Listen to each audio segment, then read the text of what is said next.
তাই আমি ঘুমায় ঘুমায় ভাবতেছি ঘুম থেকে ওঠা লাগবে, অনেক বেলা হয়ে গেছে। চোখ মুখ মুছলাম, মুছে মুছে ভাবতেছি এখন কি করা যায়। তো হাত মুখ ধুয়ে নেবো এখন, আর একটু ঘুম পাড়া দরকার ছিল। তো যাই হোক, ছেলে মানুষের জীবন যেহেতু, হাঁটতে হাঁটতে চলে এলাম বেসিনের সামনে। এতে ভাবতেছি বিরাস আমার কোনটা, হ্যাঁ বিরাস আমি পাইছি। বিরাসটা বাই করে পানি দিলাম, পানি দিয়ে একটু টুথপেস্ট লাগাইলাম, লাগাই একটু ঘষা মাজা করবো এখন মুখে। একটু কম একটু পানি একটু ঝাড়াই নিলাম, দিয়ে একটু আউ করে একটু ঘষা মাজা করে মুখের মধ্যে।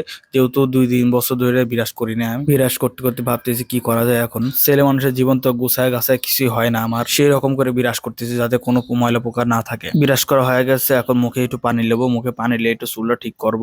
মুখে পানি লিতেছি খুব ভালো লাগে যখন সকালে মুখে পানি নেই। ভালো করে সবাই দাঁত ব্রাশ করে কুলি করবেন, যাতে রাত্রে গার্লফ্রেন্ডের সাথে যত রোমান্টিক কথা বলছেন সেগুলো ধুয়ে মুছে পবিত্র হয়ে যায়। তো আমি এখন চুল ঠিক করে নিচ্ছি, চুল ঠিক করতে করতে দেখতেছি কিরম দেখা যায় আমার। আপনারাও চাইলে সকাল সকাল চুল এইভাবে ঠিক করে নিতে পারেন, আমার মতো দেখা দেখি না ভালো লাগতেছে না, একটু ভালো করে ঠিক করলে চুল এবার হয়েছে। তো ভাবলাম সকালে কি খাবো, একটু মুড়ি খাই, মুড়ি রয়েছে যেহেতু মুড়ি খাই আর টিভি দেখি। আমি আবার রিপন মিয়ার ফ্যান, তাই রিপন মিয়ার মতো ভিডিও বানানোর চেষ্টা করলাম আজকে। আপনারা একটু আমাকে ভালোবাসা দিবেন, সাপোর্ট দিবেন। আর টিভিতে দেখলাম যে অনেক আমেরিকার অবস্থা ভালো না, আমেরিকার অবস্থা ভালো না কিসের জন্য, এই বিশ্লেষণ করলে আমার পালা চাইলাম, পালা হাসাল্লা সাল্লাসা আমি মুড়ি খাচ্ছি। আর কয়টুক কি করব, আমি রান্না করব কি, আমি ভাবতে ভাবতে আমার চুল পাকিয়ে যাচ্ছে, আমি কি যে করি সেই টেনশন আমি রয়েছি। তো নিজেকে একটু দেখে এলাম এই আয়নার মাধ্যমে, তো ভালোই লাগতেছে এখন। আমি আবার দেখতেছি ইলিশ মাছ আমার জীবিত আছে কিনা, সব বরফ হয়ে গেছে, কি করব কি করব।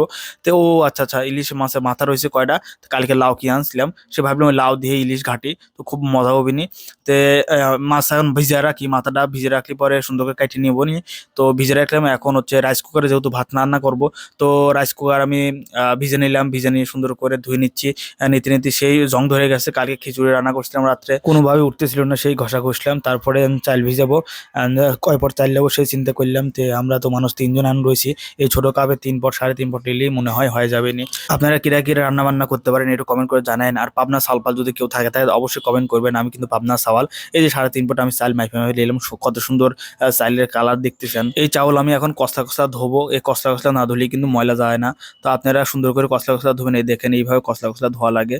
আর এই ধোয়ার পর কিন্তু শুধু এক ধোয়া দিলে হবিলানি, 2-3 ধোয়া ধোয়া লাগবে, কারণ চালের মধ্যে প্রচুর ময়লা থাকে। এরপর আমি চালের মধ্যে গুনে গুনে পানি নেবো, 6 কাপ 6.5 কাপ পানি নেওয়া লাগবে। তে আমি গুনে গুনে পানি নিচ্ছি, 5-6 কাপ নিয়ে তারপর হচ্ছে এখানে সুন্দর করে যে একটু 6.5 কাপ নিলাম, নিয়ে দিয়ে দিলাম। তো এখন আমি নিচে পানি রয়েছে, নিচে পানি মুছছে, এখন আমি রাইস কুকারে বসায় দেবো, কারণ কারেন্টের জিনিস যদি পানি থাকে তাহলে কিন্তু আগুন ধরে যাবে। তাই আমি ভালো করে দেখে সুন্দর করে বসায় দিলাম।